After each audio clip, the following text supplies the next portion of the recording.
नमस्कार, आप देख रहे हैं नोएडा खबर। मैं हूं विनोद शर्मा। आज की खास चर्चा एक ऐसे प्रेरणादायी व्यक्तित्व के ऊपर है जिसने अपने जीवन में ऐसी मेहनत की है जो आने वाले दिनों में बाकी बच्चों के लिए प्रेरणा बनेगी। जी हाँ, कहते हैं कि आसमान में सुराख हो सकता है, एक पत्थर तो तबीयत से उछालो यारो। ये संभव कर वेरी गुड। दिखाया है नोएडा निवासी सनी ने। हम जानते हैं सनी ने कितनी मेहनत की होगी और नीट का एग्जाम पास किया, लेकिन उन्होंने इस परीक्षा को पास करने से पहले जो मेहनत की है वह भी बहुत गंभीर है। उन्होंने दिन में अपने परिवार के पालन पोषण करने के लिए समोसे बेचे और उसके बाद जो समय बचा उसके लिए उन्होंने परीक्षा की तैयारी की। परिवार में दो भाई, तीन बहनें हैं, माँ है, उनका पालन पोषण उनके हिसाब से करना कैसे रहा होगा ये सब संघर्ष का जीवन। हम जानते हैं, हमारे साथ जुड़े हैं जो इस व्यक्तित्व को निखारने में भी जिनका महत्वपूर्ण योगदान रहा है। मैंने आज उन सबको जोड़ा है। हमारे साथ सनी जी हैं। सनी जी, आपका इस कार्यक्रम में स्वागत है, आपका अभिनंदन है। नमस्कार। सनी की पिक्चर नहीं आ रही। और सनी जी का साथ डिस्कनेक्ट हो गया क्या? और कृष्ण हाँ पंत आ रही जी है हैं ना। जो ओके। केशव संकीर्तन मंडल के नाम से उनका एक धार्मिक ट्रस्ट चलता है और उस ट्रस्ट के जरिए वो नोएडा में पिछले 2 या 3 दशक से सेवाएं 32। दे रहे हैं, समाज सेवा कर रहे हैं। और उनके साथ में ही उमेश जी हैं और एक हमारे साथ विपुल जी, विपुल आपका शर्मा जी। परिचय जुड़े हैं हमारे साथ। तो सबसे पहले मैं, सनी जी आप जरूर सुन रहे हैं मेरी बात? हाँ हाँ, सुन रहे हैं एकदम। हाँ। सनी जी, आप ये बताइए कि आपने जो ये नीट के एग्जाम का फैसला किया था लेने का कि हमें परीक्षा देनी है, इसके पीछे कौन व्यक्तित्व है आपके साथ? क्योंकि जिस परिस्थिति में आपका घर, आपने जैसे समोसे बेचते थे, रात को पढ़ाई करते थे, कैसे आपने पढ़ाई पूरी की और किस स्कूल से पढ़ाई की और कैसे कैसे शुरुआत हुई नोएडा में? हम मतलब बचपन से यहीं पे रहते हैं। दादाजी जी। के समय मतलब दादाजी पहले से यहीं पे रहते थे। उनकी हाँ। चाय की दुकान थी यहीं पे। अच्छा। उसके बाद जैसे जैसे समय बीता तो चाचा जी ने मतलब उस दुकान को संभाला, चाय की दुकान को। हम्म। पिताजी का तो मतलब साथ नहीं रहा है, मतलब हम्म। बचपन से ही साथ नहीं रहा है पिताजी का। जी। तो मतलब चाचा जी ने ही देखभाल की है हमारी हाँ। शुरुआत से ही। तो हम्म। उसके बाद लेकिन चाचा जी की किडनी में भी प्रॉब्लम थी। डायलिसिस हम्म। होता रहता था काफी सालों तक। तो मतलब उनका भी देहांत हो गया 2019 में शायद। तो उसके बाद से मतलब मेरे पे और भैया पे, मतलब हमारी फैमिली पे थोड़ा बर्डन हो गया, क्योंकि चाचा जी संभालते थे सारा चीज, घर का खर्चा, फीस थोड़ी बहुत, मतलब ये हाँ। सब बाकी की चीजें चाचा जी करते थे। फिर मतलब हमें काम बांटना पड़ गया कि मतलब कैसे कैसे किया जाए। तो फिर हम्म। भैया, तब मतलब हम्म। उस समय भैया की नौकरी नहीं लगी हुई थी उस समय, बस दुकान से ही मतलब सारा चीज करते थे हम। घर का राशन पीना, रेंट में ही रहते हैं तो रेंट से ही करते थे हम भी, मतलब रेंट पे रहते थे वो भी देना है, बिजली जी। के बिल, ये सब सारी चीज मतलब दुकान से ही करते थे। हम्म। तो उसके बाद जी। उसके बाद मतलब हाँ हाँ, बताते रहिए, कोई दिक्कत नहीं, कोई झिझक नहीं है। मतलब उसके बाद मतलब भैया की नौकरी 2-3 साल पहले ही लगी है। मतलब पहले हम्म। तो भैया संभालते थे और मैं रहता था थोड़ी देर। पहले भैया हम्म। और मैं रहते थे दुकान पे। उसके हम्म। बाद लेकिन भैया की 2-3 साल पहले नौकरी लगी, तो हम्म। मैं रहने लग गया दुकान पे, क्योंकि दुकान पे फिर भैया तो चले जाते थे ऑफिस। फिर हम्म। रात को ही आते थे 7-8 बजे। तब तक मुझे दुकान संभालनी पड़ती थी। पहले हम्म। हम मतलब चाय की दुकान भी थी, उसके बाद सब्जी की दुकान भी खोली, मतलब चाय की दुकान से होता नहीं था उतना, तो सब्जी की हम्म। दुकान खोलनी पड़ी। अब हम्म। सब्जी वाले भी बहुत सारे हो गए तो सब्जी भी नहीं बिकती थी। उसके बाद हमने समोसे की दुकान खोली। हम्म। मतलब फिर मम्मी बनाती थी समोसे, और समोसे हम्म। की दुकान मैं ही चलाता था। 4 बजे से शाम को 4 बजे से 8-9 बजे तक समोसे की वेरी दुकान। गुड। हम्म। तो मतलब ये है कि जब मैंने मतलब 10th तक तो मैं मतलब ये नहीं है कि ठीक था, मेरे 10th में भी 93% आए थे। हम्म इसके बाद मतलब ये सोचना था कि क्या लें, मतलब ये तो था साइंस में ही लेना है, लेकिन ये नहीं क्लियर था कि इंजीनियरिंग में जाएं या मतलब डॉक्टरी में जाएं। पहले तो हाँ मतलब बचपन में यही था कि बचपन में बोलते थे कि इंजीनियर बनेगा, मैं इंजीनियर बनूंगा, इंजीनियर बनूंगा। लेकिन फिर हम्म समय के साथ तो मतलब ये वो हुआ कि देखा कि मतलब लोगों की परेशानी क्या है, मतलब मतलब चाचा जी का भी देहांत हुआ कि मतलब सही से नहीं हो पाया, मतलब इलाज उनका। मतलब बाकी को हम्म भी लोग देखता हूँ कि इलाज सही से नहीं हो पाता है, लोग भागते रहते हैं दवाई के लिए उधर उधर। मैंने सोचा हम्म चलो इसी फील्ड में मतलब जाके देखते हैं कैसा कैसा है। इसलिए मैंने मतलब मेडिकल लाइन को चूज किया था। हम्म लेकिन मुझे ये पता नहीं था कि नीट भी होता है आगे कुछ, 10th के बाद गाइडेंस हम्म भी था नहीं उतना। तो 11th में गए, तो होता क्या है कि मतलब 10th के बाद 11th में बहुत कुछ सिलेबस तो बहुत चेंज हो जाता है। हाँ तो हाँ 10th में क्या करते थे कि 2-3 दिन पहले पढ़ते थे, एग्जाम से 2-3 दिन पहले हम्म पढ़ा और एग्जाम दे के आ गए, अच्छे नंबर आ जाते थे 10th में। लेकिन 11th में हुआ क्या है, सिलेबस ऐसा चेंज हुआ कि उसमें रोज पढ़ना ही पड़ता था, और हम पढ़ते थे नहीं, मतलब गाइडेंस भी नहीं था उतना। तो मतलब वही है कि 11th में पढ़ ही नहीं पाए सही से, और यही 70-75% बस ला पाया था, 11th की बात कर रहा हूँ मैं। हम्म हम्म तो उसके बाद जैसे ही 12th में एंट्री हुई, तब मतलब रियलाइज हुआ कि यार 10th में तो यार 90 से ऊपर नंबर आते थे, 11th में इतना ही रह गए, मतलब कैसे हम्म कैसे क्या किया जाए। हम्म तब पता चला कि मतलब फिर, और 12th में बोर्ड भी थे, 10th में तो बोर्ड भी हम नहीं दे पाए थे कोविड की वजह से। हम्म तो मतलब 12th में ही हम पहली बार बोर्ड भी दे रहे थे, कि थोड़ा डर भी था कि बोर्ड भी देना है इस बार। वही है, हम्म तो थोड़ा ज्यादा पढ़ना स्टार्ट किया ट्वेल्थ में। फिर हम्म वहीं से मैं ऑनलाइन कोचिंग की तरफ गया। हम्म तो मतलब वो ऑनलाइन खरीदा कुछ नहीं था, यूट्यूब से ही पढ़ रहे थे। यूट्यूब में अच्छा भी काफी फ्री कंटेंट होता है, तो उसमें उसी से पढ़ रहे थे।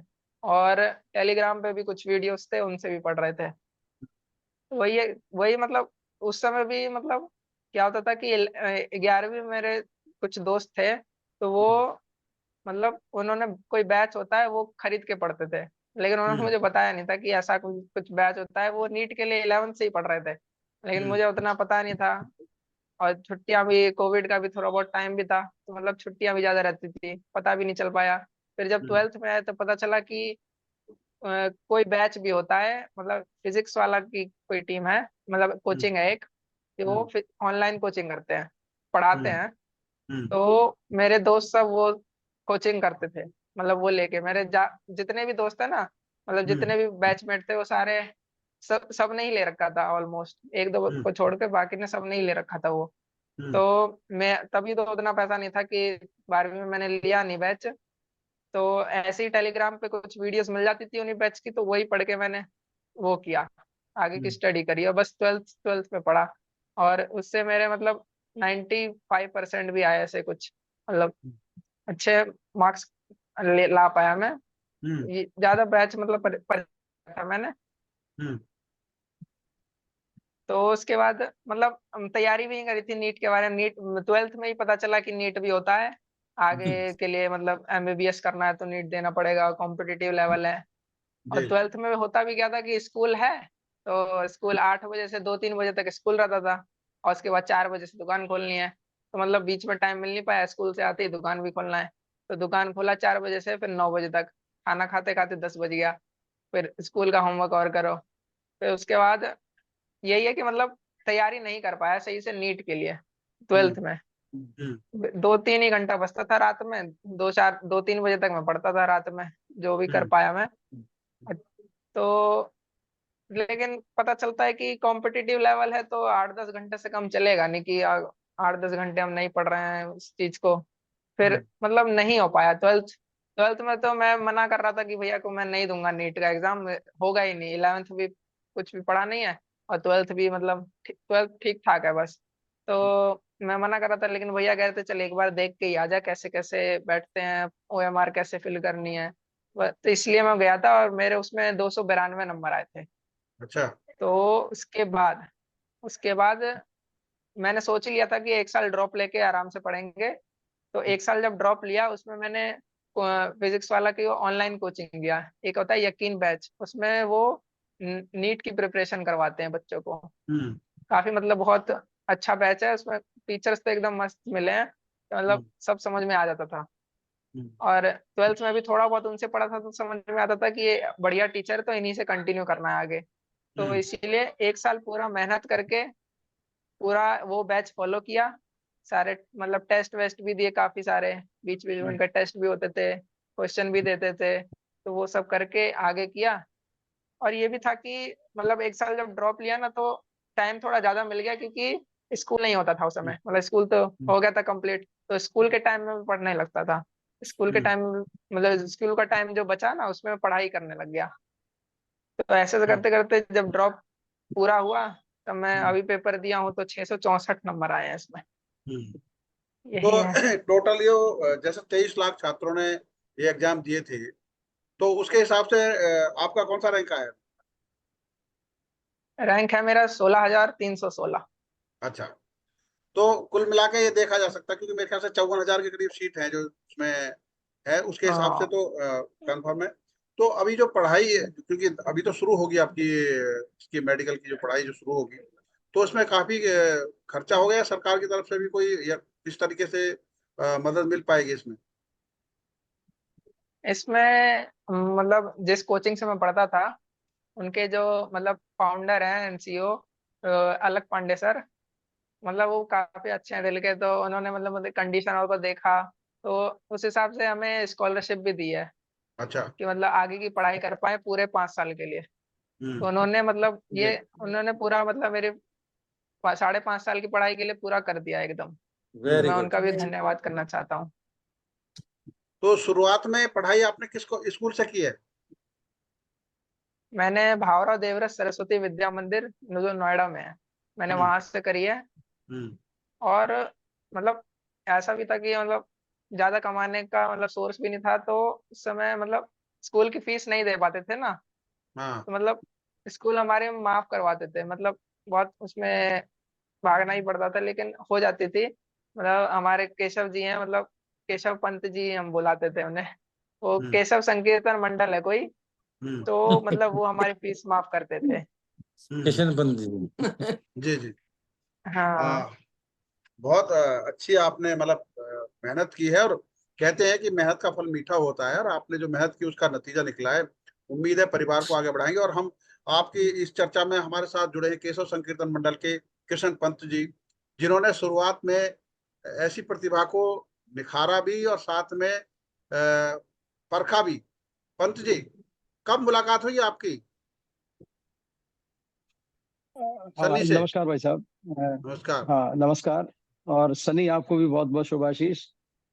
असल में हम लोग सभी विनोद जी भाई साहब की अपने अपने नौकरी पेशा करने वाले लोग हैं। जी। और सभी की व्यस्तता तो जीवन में है ही, हम्म। लेकिन कुछ भगवान की कृपा, कुछ माता पिता के संस्कारों के कारण हम लोगों ने सुंदरकांड साप्ताहिक प्रारंभ किया लगभग 35 साल पहले। जी। तो उसमें कुछ बच्चों को हमने एजुकेशनली अडॉप्ट किया। हम्म। तो जिन बच्चों की फीस हमने देने का निश्चय किया, जो थोड़े से आर्थिक अभाव के कारण भी कोई पढ़ाई किसी की छूटे ना, हम ये कोशिश करते थे। हम्म। और उसमें हमारी जेब से पैसे तो नहीं लगे, लेकिन हमें जो ईश्वर ने थोड़ा सा गुण दिया था गाने का, तो हम रामचरितमानस का सुंदरकांड गाते और उसमें जो भी आर्थिक राशि आती, और कुछ लोग और डोनेट करने लग गए, तो उससे हम लोगों ने कुछ बच्चे अडॉप्ट किए। हम्म। और बड़ी खुशी की बात यह है कि उसमें से कई बच्चे ऐसे निकल गए, वैसे तो हजारों बच्चों ने पढ़ा होगा उस फीस से। लगभग कोरोना से पहले हम लोग 20 लाख रुपए पर ईयर फीस देते थे। हम्म। फर्स्ट कोरोना ने उसको राशि को कम करके लगभग 9.5-10 लाख कर दिया। और हम्म। सेकंड कोरोना के बाद हम लोग लगभग 6 लाख के आसपास आ गए हैं साल हम्म। की। तो राशि गिर रही है, लेकिन क्योंकि कार्यक्रम भी कम हो रहे हैं। फिर हमारे प्रभाकर जी, श्रद्धेय प्रभाकर जी, हमारे जो हमारे साथ को फाउंडर थे, वो एक्सपायर हो गए 3 साल पहले। लेकिन एक बात जो मैं कहना चाहूंगा, the difference between ordinary and extra ordinary is that little extra. जो थोड़ा सा एक्स्ट्रा होता है वो आदमी को एक्स्ट्रा ऑर्डिनरी बनाता है। बहुत हम्म। बच्चे पढ़ते होंगे, विद्या मंदिर में बहुत बच्चे पढ़े, लेकिन सनी पढ़ने में तेज था। हम्म। और कभी कभी होता है कि संघर्षों में आदमी मजबूत हो जाता है, और कई बार संघर्षों में आदमी टूट जाता है। हम्म। ये दो परिणाम होते हैं। जी। तो सनी संघर्षों से टूटा नहीं। हम्म। इसने उस अंधेरे को चीर कर अपने लिए मार्ग बनाया। और हम्म। इसमें मैं तो बहुत बचपन से देख रहा हूँ, बहुत छोटे थे ये लोग शिशु मंदिर में, जब प्राइमरी क्लास में पढ़ते थे तो इनके चाचा जी आते थे। वो बड़े सरल आदमी, बड़े विनम्र आदमी, वो सेक्टर 12 से साइकिल पर आते थे। और फिर उनकी किडनी खराब हो गई, तो वो बोलते थे कि मैं डायलिसिस करवा कर आ रहा हूँ। तो मैं उनको हाथ जोड़कर बोलता था, आप मत आया करिए, हमें संकोच होता है कि आप इतनी बीमारी हालत में आ रहे हो, तो जो भी फीस है वो स्कूल में चली जाएगी। तो ये तो मुझे एग्जैक्टली ध्यान नहीं, लेकिन लगभग प्राइमरी क्लासेस से कुछ फीसें जाती थी। मुझे 3 नाम ध्यान आते हैं। अंशु इनकी बहन भी थी, सनी था, और सागर जो इनका बड़ा भाई है। तो इनके जो चाचा जी जो हैं, ये तो हमें बहुत बाद में पता लगा चाचा जी हैं, बहुत बाद में हम इनको पापा ही समझते थे। तो सबसे बड़ा कंट्रीब्यूशन मुझे लगता है कि इनकी एजुकेशन के पीछे वो सपोर्ट सिस्टम था, जो उन्होंने इतनी मतलब विकट स्थितियों में अपने बच्चों की पढ़ाई नहीं छूटने दी। और दूसरा, ये जो इनका बड़ा भाई है, मैं ये कह रहा हूँ कि कोई पिता भी इतनी मेहनत नहीं करता होगा जितनी सागर ने इस बच्चे के लिए मेहनत की है। सागर मुझे हमेशा फोन करता था कि सर ये बात है, ये फीस जानी है, ऐसा है वैसा है। तो सारी चीजें कोऑर्डिनेट करता था, और मतलब उसने अपनी भी चिंता नहीं की। वो अपनी दुकान चला चला कर, लेकिन इसको उसने रुकने नहीं दिया। और जो पर्दे के पीछे इनकी मम्मी ने जो मदद की है, जैसे अभी बता रहे हैं कि समोसे ये बनाकर बेचती थी। तो जब पिताजी चाचा जी की डेथ हो गई, तो फिर पिछली बार स्कूल में इनकी माता जी से मुलाकात हुई। 1-2 बार ही मिले हम, ज्यादा नहीं मिले। लेकिन सनी से हमारा बहुत ज्यादा मिलना नहीं हुआ। कमाल की बात यह है, बस हम, क्योंकि हमारी इच्छा ही रहती थी कि हम स्टूडेंट को ज्यादा ये पता ना लगने दे कि भाई कौन इसकी फीस दे रहा है, कहाँ से आ रही है। मतलब वो ऑब्लिगेशन स्टूडेंट के मन में कोई हीन भावना ना आए, लेकिन फीस चली जाए, इसलिए हम स्कूल को सीधी फीस देते, हम पेरेंट को फीस नहीं देते थे। तो इसमें सनी ने अपनी मेहनत से बहुत किया है। इसकी मेहनत, मतलब प्राइमरी फैक्टर तो इसकी मेहनत है, और उसके अतिरिक्त जो भगवान की कृपा है, क्योंकि मेहनत भी बहुत बच्चे करते हैं, सब बच्चों की मेहनत भी सफल नहीं हो पाती। मैं ऐसे ऐसे बच्चों को जानता हूँ, ये नीट के लिए जो परीक्षा देते हैं, अच्छे परिवारों के लोग हैं, बहुत पैसा है, बहुत महंगी कोचिंग करते हैं, लेकिन कुछ ना कुछ ऐसी चीजें रह जाती हैं कि वो कम्पीट नहीं कर पाते। और इसमें इसने जो कम्पीट किया है, ये मतलब काबिल तारीफ है। और पिछले साल इसने, मैं आपको बताऊं कि इसने अपना विद्या मंदिर टॉप किया, लगभग 96% मार्क्स इसके आए थे, और बोर्ड पर नाम लिखा था। तो हमें ऐसा लगा जैसे कि बिल्कुल हमारी तो छाती चौड़ी हो गई। वो जैसे अपना बच्चा बढ़ता है तो वो खुशी होती है। तो हमें तो सौभाग्य है कि ऐसे बच्चे कम से कम हम इनके संपर्क में हैं, और ये आगे खूब तरक्की करें, बस हमारा तो शुभाशीष यही है। तो कल हम मिलने के लिए इनके घर भी गए थे, आशीर्वाद देने के लिए सनी को। जी। तो मैं और हमारा एक पूरा ग्रुप है। यही जो चर्चा चल रही है अभी सनी की, एक चर्चा और मैं जानना चाहता हूँ। आपकी प्रयास से एक बच्चा शायद नासा भी गया है, नासा के लिए सिलेक्शन हुआ उसका। नासा में उसका एक प्रोजेक्ट सेलेक्ट हुआ नासा में। हाँ हाँ। तो वो भी एक बच्चा है। एक बच्चा सचिन करके था, वो चार्टर्ड अकाउंटेंट बन गया। एक हाँ अनुराग बच्चा था, वो हाँ। अभी मैनेजर है किसी अच्छी प्राइवेट कंपनी में। और 2-3 बहनें और इकट्ठी थी, वो भी बड़ी अच्छी। मतलब असल में हम लोग बहुत मतलब प्रोफेशनल वे में इसको नहीं करते। तो बस ये कि नेकी कर कुएं में डाल। तो हम जानते भी नहीं है कि कौन कौन बच्चे कहाँ पहुंच गए। तो 5-7 बच्चे ऐसे हैं जो संपर्क में रहते हैं, जो कभी होली दिवाली फोन कर लेते हैं कई इंग्लैंड, बारी। एक बच्चा इंग्लैंड भी गया था ना, हाँ, एक वो बच्चा पोलैंड कहीं इंग्लैंड गया भी गया था। था। पोलैंड, हाँ। अभी एक बच्चा भाई साहब और था। एक बच्चा और अभी है जिसने आर्चरी में नेशनल खेला है, खेलो अच्छा। इंडिया खेलो खेल कर आया है वो बच्चा। हाँ, वो संजय खनी करके लड़का है। उसकी भी फीस मतलब जा रही थी, और उसको फिर हमने धनुष के लिए भी स्पॉन्सर किया, उसका धनुष हमने अरेंज करवाया। तो कोशिश ये है कि जो भी थोड़े बहुत पैसे हमारे पास होते हैं, उससे हम जो बिल्कुल जिसकी बहुत हालत खराब है, उनकी हम सहायता करना चाहते हैं। तो उसमें हम कई बार स्क्रीनिंग भी करते हैं। हमारे साथी आदरणीय विपुल शर्मा जी हैं, सुनीता शर्मा जी हैं, दीपक कपूर जी हैं, उमेश जी हैं, और गिरोत्रा जी हैं। ऐसे हमारा पूरी टीम है 8-10 लोगों की, जो अपना अपना काम करते हैं। और हम लोग निःशुल्क इस सेवा में जुड़े हैं, और भगवान ने समय भी दिया है, कुछ थोड़ी सी कृपा भी की है गले में, कि हम लोग कुछ गाते हैं और उसके मार्फत सेवा हो जाती है। नहीं, ये है। विपुल शर्मा जी, आप इस संस्था हाँ से जी। जुड़े हैं, और हाँ जब जी। इस बच्चे को ये उपलब्धि हासिल हुई है, और हाँ, आपने 1-2 और बच्चों का सुना, तो आपको कैसा महसूस हो रहा है? नहीं वही तो, जब ये इसके बारे में पता लगा तो बिल्कुल जैसे किशन जी ने बोला, सचमुच यही लगा जैसे हमारे बच्चा जो है टॉप कर गया। तो और फिर सबसे बड़ी बात ये है कि जो भी हम इस कार्यों में लगे हुए हैं, हम एक्चुअली अपने आप को ब्लेस्ड मानते हैं कि भगवान ने हमको इस कार्य करने के लिए चुना ना। तो मतलब इसमें ऐसा नहीं कि हम कुछ कर रहे हो ना, हमें चुना है, इस बात की खुशी है। और जब भी इस तरह की कोई बच्चों की उपलब्धियां होती हैं तो बड़ा प्राउड फील करते हैं। और ऐसा लगता है कि ऐसे और बच्चे आते रहे, क्योंकि हम लोग भी स्क्रीनिंग जब करते थे तो हम ये देखते थे कि जो बच्चा फेल हो रहा है, स्लिप हो रहा है, तो उसको हमें एनकरेज नहीं करना है। जो बच्चा आगे बढ़ रहा है उसको और करना है। अगर वो कोई बच्चा आगे बढ़ रहा है तो जरूरत पड़े उसको और भी मदद कर दो, जो फीस के अलावा बुक्स दे दी या कुछ कर दिए। तो हम कोशिश करते थे कि जो मेधावी बच्चे हैं उनको हम पुश करें, तो अल्टीमेटली इन्हीं लोगों से नाम होता है। तो एनीवेज सनी ने बहुत अच्छा काम किया है और हम लोग भी प्राउड फील कर रहे हैं, और इसके लिए शुभाशीष है कि ये अपने 5 साल का जो उसका है पढ़ाई का, उसमें डट के मेहनत करे और वहां पर भी टॉप करे।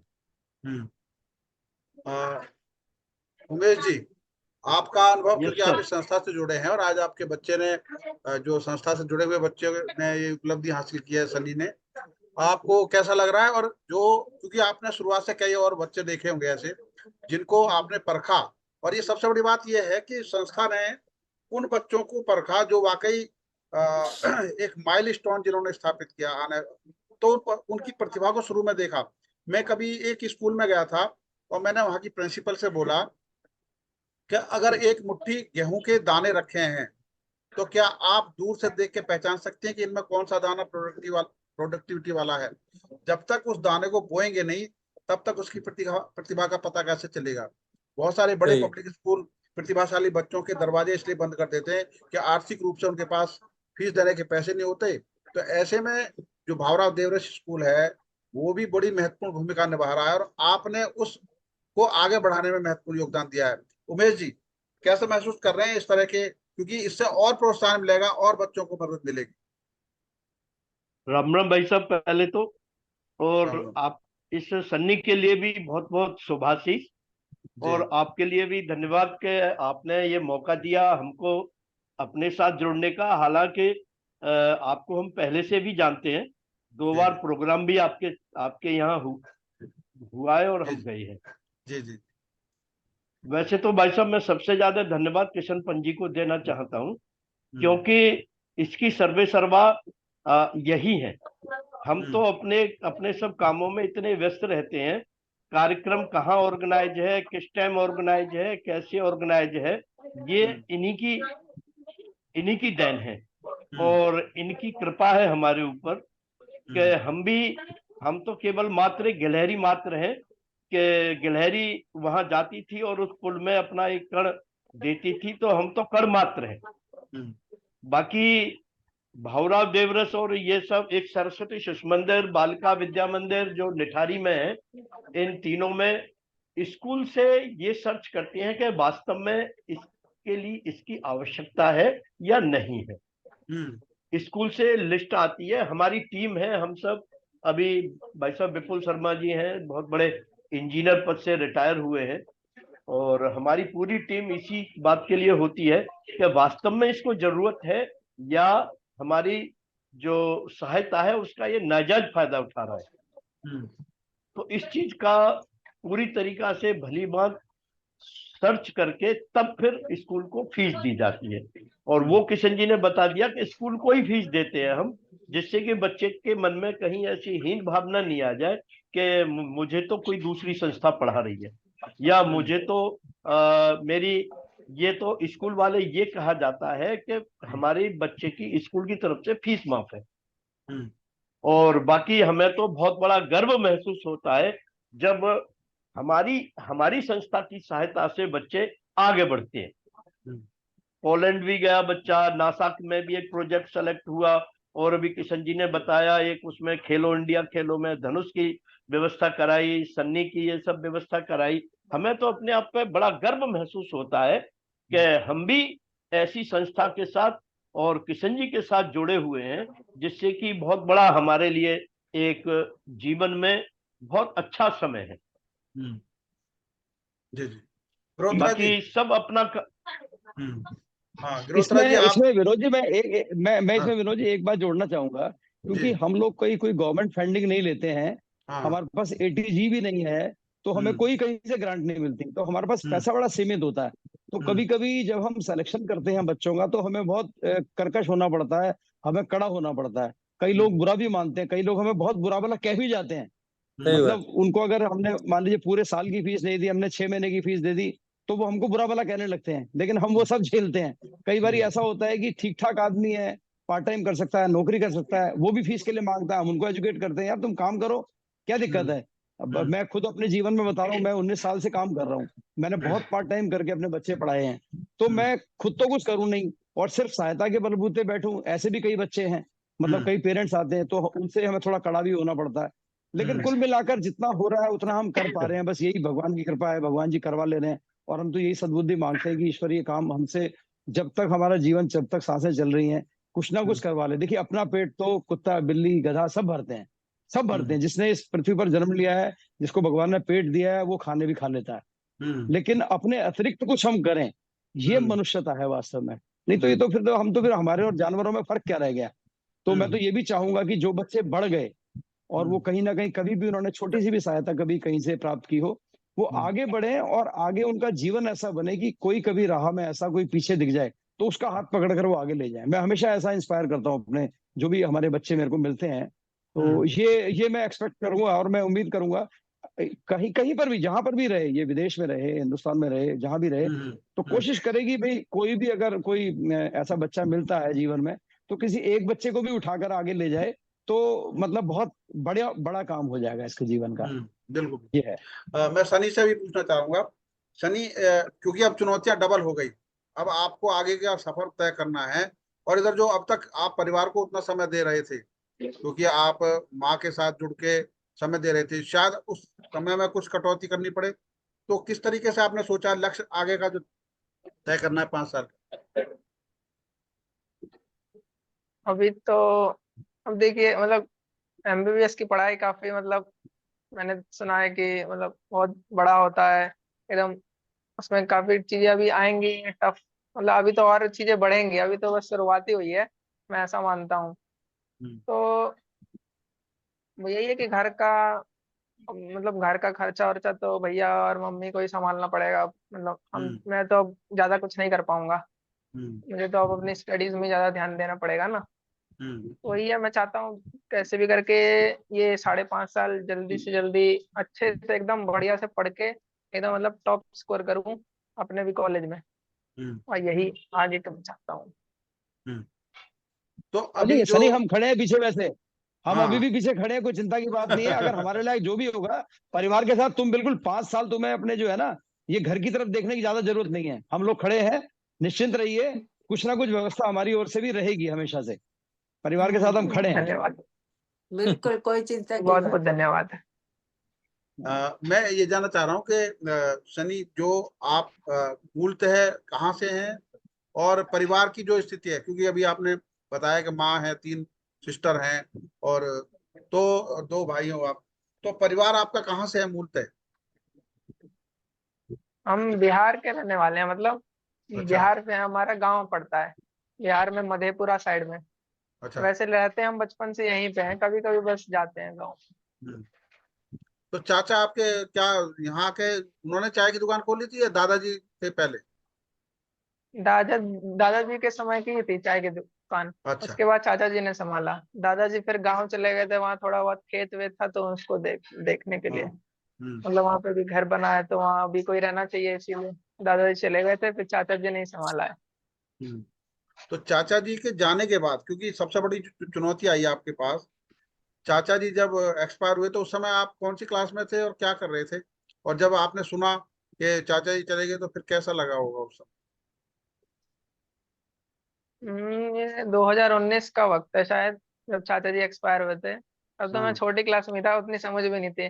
पहले तो चाचा जी करते थे ना सब कुछ, तो मतलब हम्म। कोई भार वार था नहीं, अपना मौज मस्ती में जी रहे हैं। अब हम्म। अपने को क्या है, बस पढ़ना लिखना था थोड़ा बहुत, बाकी तो सब चाचा जी ही संभालते थे। उसके बाद हम्म। जब चाचा जी एक्सपायर हो गए तब पता चला कि मतलब उनकी वैल्यू क्या है, मतलब अब कैसे संभाले, मतलब कैसे कैसे करा जाए आगे। तो फिर यही है कि हमें ही संभालना पड़ा, मतलब मैं भैया थे, मतलब हमें ही मतलब दुकान को और को देखना और पड़ा। फिर भैया ने भी ट्राई किया, मतलब भैया कोविड के टाइम पे, मतलब कोविड से पहले उनकी एक नौकरी लगी हुई थी, लेकिन कोविड के चलते वो भी चले गई थी एक बार। तो फिर अच्छा।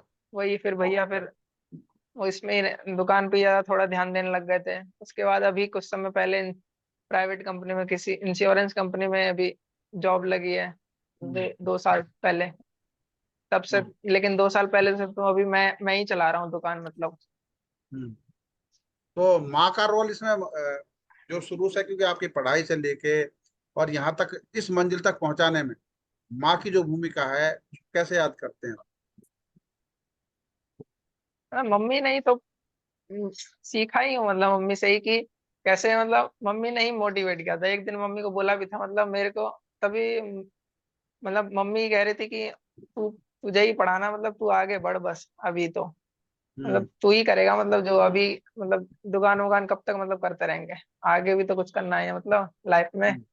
तो मम्मी मतलब समझाती थी कैसे कि आगे बढ़, ये कर, अच्छा करियो, मतलब जो करना है वो मतलब भले के लिए करियो।